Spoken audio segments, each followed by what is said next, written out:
오늘의 본문은 창세기 1장 전체로서 이 말씀이 어떤 의미를 계시하는지에 대해서 상고해 보겠습니다. 이것을 위해서 우리는 우리가 믿는다는 하나님이 어떤 존재이며 성경에 어떻게 계시되어 있는지 알아야 할 필요가 있습니다. 출애굽기 3장 15절을 보면 하나님이 이름이 무엇이냐고 묻는 모세에게 하나님께서는 첫째로 자신의 이름은 스스로 있는 자라고 말씀하십니다. 이 말로부터 이 세상의 모든 다른 존재들은 자신에 의해서 피조되었고, 그래서 하나님은 창조자요, 그런 창조를 할 수 있는 존재는 전능자요, 또 그런 존재는 오직 한 분밖에 없기 때문에 유일신이라고 말할 수 있는 것입니다. 그런데 한 가지 짚고 넘어가야 할 점은 우리가 믿는 하나님은 히브리 원어로는 엘로힘입니다. 그리고 이 말을 직역하면 신들입니다. 즉 각종 신들의 집합체라는 말입니다.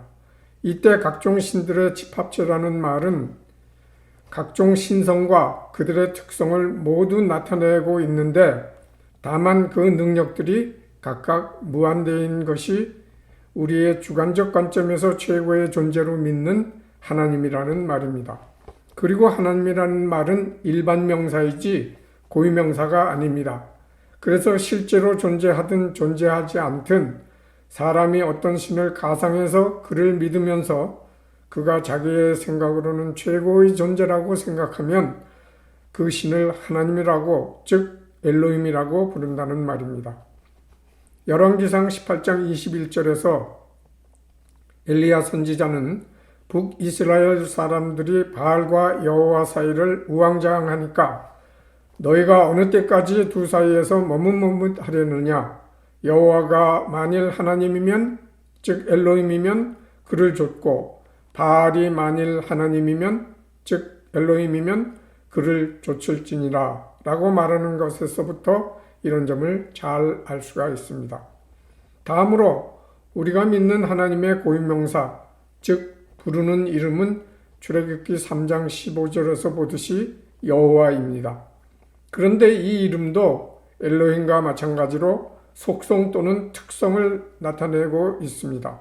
그것은 너희 조상의 하나님, 곧 아브라함의 하나님, 이삭의 하나님, 야곱의 하나님, 여호와라 라는 말씀에서 알 수 있듯이 인간과 관계를 맺고 인간을 사랑하고 아가페하는 속성을 가지고 있다는 의미입니다. 그리고 세 번째로 하나님의 이름을 임마누엘이라고 이사야서 7장 14절에서 예언했습니다. 이 이름도 역시 속성 또는 특성을 나타내고 있는데, 이것은 마태복음 1장 23절에서 보듯이 하나님이 우리와 함께 계시다입니다. 이 뜻은 실제로는 예수님 안에 하나님의 아들이신 그리스도께서 내주에 계신 것처럼 구원받은 사람은 그 안에 그리스도, 실제로는 보혜사 성령이 내주에 계심을 뜻하는 것입니다. 이제 이런 세 가지의 하나님의 이름의 특성에 따라서 순서대로 역사하시면서 하나님께서는 인간의 심령에 구원을 주시는 구세주이심을 계시합니다. 이런 점을 염두에 두고 창세기 1장 1절에서 3절을 보면 1절은 하나님의 엘로힘적 역사, 즉 하나님의 일방적인 역사로 사람의 육신과 심령을 비유한 천지를 창조하시는 역사를 보여줌을 깨닫게 됩니다. 그리고 2절에서 하나님의 신인 성령이 사랑과 아가페의 마음을 가지고 좋지 않은 상태의 천지, 즉 사람에 비유된 천지를 품 안에 감싸고 있는 하나님의 여호와적 역사를 알 수 있습니다. 여기서 2절에 운행한다는 말은 품 안에 감싸고 있다의 오역임을 지적합니다. 그리고 3절에서는 빛 대신 하나님의 일부가 사람의 몸으로 비유된 하늘 안으로 내주하는 하나님의 임마누엘적 역사를 감지할 수 있습니다. 여기서 흑암에 쌓여있는 하늘은 영적으로는 죄와 죽음을 의미하고 빛은 구원과 생명을 의미함을 잊지 마시기 바랍니다.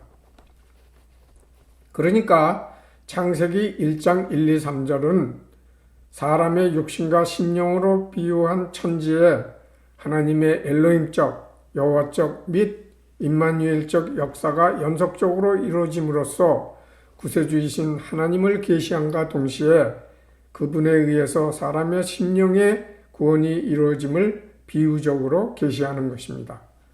천지를 창조하시자마자 이런 역사를 하신다는 것은 사람의 심령 구원이 하나님의 관점에서는 가장 시급하다는 뜻입니다. 창세기 1장 1, 2, 3절뿐 아니라 성경은 수많은 곳에서 하나님의 연속적인 엘로힘적, 여호와적 및 임마누엘적 역사를 통해서 하나님은 구세주여 인간의 심령을 구원하시기를 원하는 존재임을 계시하고 있습니다. 이제 이렇게 성경이 계시하는 하나님에 대한 특성을 염두에 두고 창세기 1장을 전체적으로 살펴보겠습니다. 우선 하나님은 전능하신 존재이므로 창조와 관련 사역을 순간적으로 하실 수 있는 분입니다. 그럼에도 불구하고 하나님께서는 6일이라는 기간을 소요하신 것을 알 수 있습니다. 그러면 과연 하나님을 전능하신 분이라고 말할 수 있을까요? 이에 대한 대답은 물론 예입니다. 하나님은 전능하셔서 순간적으로 이런 것들을 하실 수 있습니다. 동시에 하나님은 전능하시기 때문에 그 시간을 늘려서 하실 수도 있는 것입니다. 그러면 과연 하나님께서 6일간의 창조와 관련 사역을 하신 뜻이 무엇일까요? 첫째로 인간을 창조하시기 전에 창조와 관련 사역을 하셨는데 그것은 인간을 창조하시기 위한 설계와 목적을 먼저 오감으로 감지할 수 있는 것들을 통해서 계시하시기 위한 때문이었습니다. 성경 전체를 보면 하나님은 오직 인간 심령의 구원이 목적임을 알 수 있습니다. 먼저 창세기 1장 1절을 보면 하나님께서는 첫째 날에 천지를 창조하셨습니다. 천지를 먼저 창조하신 것은 지구와 우주에 관심을 가지고 계시다는 말입니다. 여기서 지구에는 사람이 살고 하나님의 최대 관심은 인간의 심령 구원이므로 하나님의 입장에서 보면 지구는 인간의 심령으로 보이는 것입니다. 그리고 그런 지구를 둘러싸고 있는 우주는 사람의 몸에 해당되는 것이지요. 그러니까 천지를 먼저 창조하신 것은 실제로 하나님의 입장에서 보면 인간의 몸과 심령을 창조하신 것을 비유하는 것이라는 말입니다. 사람의 영인 심령은 오감으로 감지할 수 없는 것이기 때문에 이런 영적인 것을 육적인 것으로 비유해서 인간이 알기 쉽게 하려는 하나님의 깊은 뜻이 있는 것입니다. 그리고 둘째로 첫째 날 이후에 이어지는 역사를 통해서 하나님께서는 어떻게 심령의 구원을 이루시는가를 보여주십니다. 이런 점은 첫째 날의 역사는 공기에 빛을 넣으심으로써 흑암에서 밝은 상태인 좋은 상태로 만드시고 둘째 날의 역사는 물을 좋은 상태로 가르시고 셋째 날의 역사는 물과 즉 땅을 가르신 후에 땅에 사람의 먹거리인 식물이 있게 하시는 것에서부터 하나님께서는 먼저 사람의 육신에 필요한 것들을 좋게 만드시는 역사를 하심을 알 수 있습니다. 우리가 알다시피 사람의 육신에 가장 필요한 것은 순서대로 공기, 물, 먹거리로 될 수가 있는데 하나님께서는 처음 3일 동안에 이들에 관련된 역사를 하신 것을 알 수 있습니다. 여기서 만일 하나님의 인간 창조의 목적이 육신의 삶에만 국한되어 있다면 제4일째부터는 동물과 사람을 창조하셨을 것입니다. 그런데 제4일째에는 빛이신 하나님의 비유되는 큰 광명인 태양을 종말까지 있게 하심으로 우리 인간의 몸속에 하나님 또는 그의 영에 해당하는 성령을 영원히 있게 하심, 즉 심령 구원을 비유적으로 계시하십니다. 이어서 다섯째 날에 구원받은 인간의 심령이 하나님과 연합이 공고하게 되는 성숙을 동물의 번성을 통해서 계시하십니다. 그리고 여섯째 날에 육과 한이 있는 동물처럼 사람의 육신을 먼저 만드시고 그 안에 사람의 심령을 창조해서 집어넣으셨습니다. 하나님께서는 심령을 먼저 창조하실 수도 있지만 그 심령이 존재해야 할 곳이 없으므로 먼저 육신을 만드시고 그 안에 심령을 넣어서 사람의 창조를 마무리 지신 것입니다. 이런 6일간의 창조와 관련 사역을 종합적으로 생각하면 창세기 1장은 육신이 살아있는 동안에 심령의 구원과 성숙을 이루도록 계시하신 하나님의 목적을 비유적으로 계시하시기 위한 것입니다.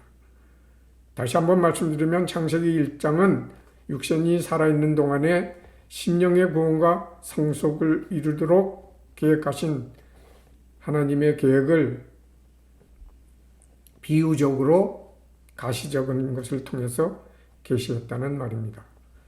지금까지 설명한 인간 심령의 성숙을 포함한 구원에 대한 내용을 창세기에서 아브라함과 이삭과 야곱을 통해서 계시하고 있습니다.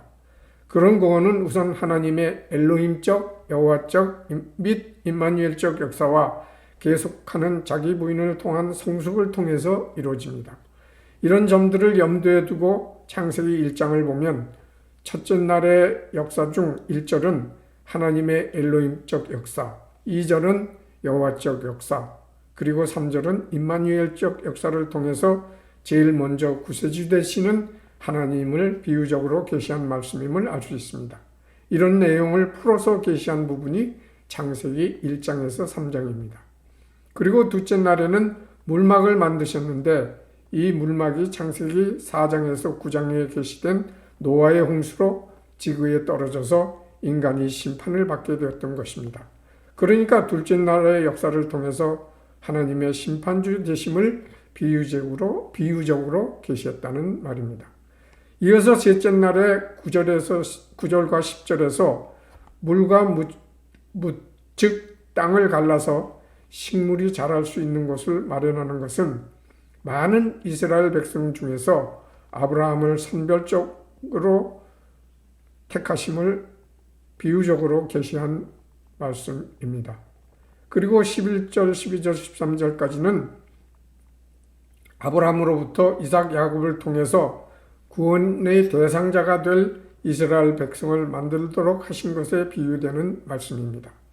그리고 이어서 넷째 날에 하나님께서 행하신 내용은 아브라함, 이삭 및 야곱을 통해서 구원의 개념을 비유적으로 계시한 말씀입니다. 다섯째 날의 말씀은 이들 세 사람이 성숙하는 내용을 비유적으로 계시한 말씀입니다. 이와 같은 내용이 담긴 말씀이 창세기입니다. 그러니까 창세기 1장의 내용은 구원의 실제를 아브라함, 이삭 및 야곱을 통해서 계시한 창세기의 서론에 해당하는 말씀이 되는 것입니다. 다시 한번 말씀드리면 창세기 1장의 내용은 창세기의 서론에 해당되는 말씀이 되는 것입니다. 창세기 1장을 또 다른 측면으로 보면 첫째 날의 내용은 창세기에 기록되어 있는 구원을 이루시는 구세주 하나님을 계시한 부분입니다. 그리고 둘째 날의 내용은 출애굽기에 기록되어 있는 바 물로 애굽 백성을 심판하는 심판주 하나님을 계시한 부분입니다. 셋째 날의 9절과 10절은 거룩하게 구별됨을 계시하는 레위기의 내용에 해당되는 부분입니다. 그리고 11절에서 13절은 식물을 통해서 계시하는 자기 부인이 민수기의 주제인 것과 일맥상통합니다. 그리고 넷째 날은 구원의 개념을 계시한 신명기의 주제와 일치합니다. 그리고 다섯째 날은 성숙을 계시하는 여호수아서 및 사사기 이후의 구약의 주제에 버금갑니다. 따라서 창세기 1장은 사람의 심령 구원과 성숙을 풀어서 계시한 구약 전체의 서론이 되기도 합니다. 이상 우리가 상고해 본 내용을 총체적으로 보면 하나님께서는 무슨 역사를 하시든지 오로지 인간의 심령 구원에만 관심을 계시다는 점을 간과해서는 안 됩니다. 여러분, 창조부터 무슨 역사를 하시든지 하나님의 계획과 뜻은 인간 심령의 본이라는 점을 깊이 명심하시고 언제나 이에 부응하는 우리 모두가 되시기를 진심으로 기원합니다. 잠깐 기도하겠습니다. 하나님 아버지 감사합니다. 오늘 창세기 1장에 게시된 창조의 사역과 관련된 사역에 우리에게 주는 의미가 무엇인지를 확실히 깨달았습니다. 이것은 우리 심령을 구원하기 위한 그러한 내용이고 그러한 것을 창세기에서 아니면 모세오경에서 아니면 구약 전체에서 게시한 것을 이 1장에 게시된 내용을 통해서 우리에게 주신 것을 감사합니다. 아버지 하나님, 우리는 늘 심령 구원이 우선이라는 것을 염두에 두고 이에 부응하는 우리가 되기를 우리 주 예수 그리스도 이름으로 간절히 기도했습니다. 아멘. 주님 놀라우신 길을 만드는 기적의 주 어둠 속의 빛 그는 나의 하나님 약속을 이루시는 분 기적의 주 어둠 속의 빛 그는 나의 하나님 주 예수 이곳에 계셔 나 경배해 주 경배해 이곳에 운행하시며 일하시네 주 경배해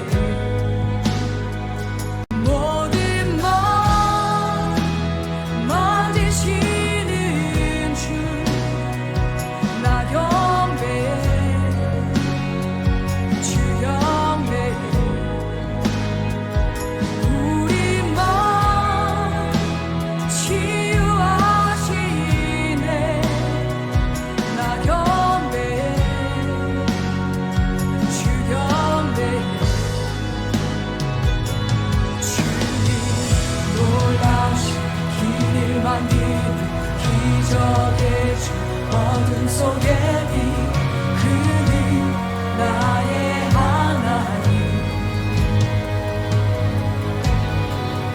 약속 이루시는 기적의 주 어둠 속의 빛 그는 나의 하나님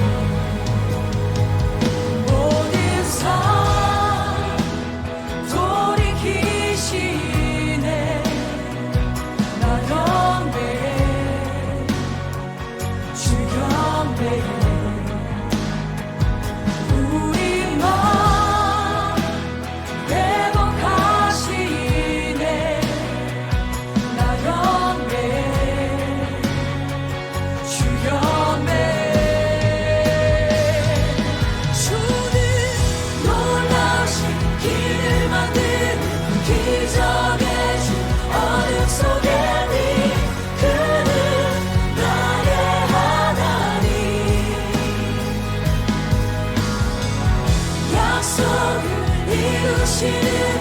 기적의 주 어둠 속의 빛 그는 나의 하나님 주는 놀라우신 길을 만드는 기적의 주 어둠 속의 빛 그는 나의 하나님 약속을 이루시는 분 기적의 주 어둠 속의 빛 그는 나의 하나님 나의 하나님 나의 하나님 나의 하나님 나의 하나님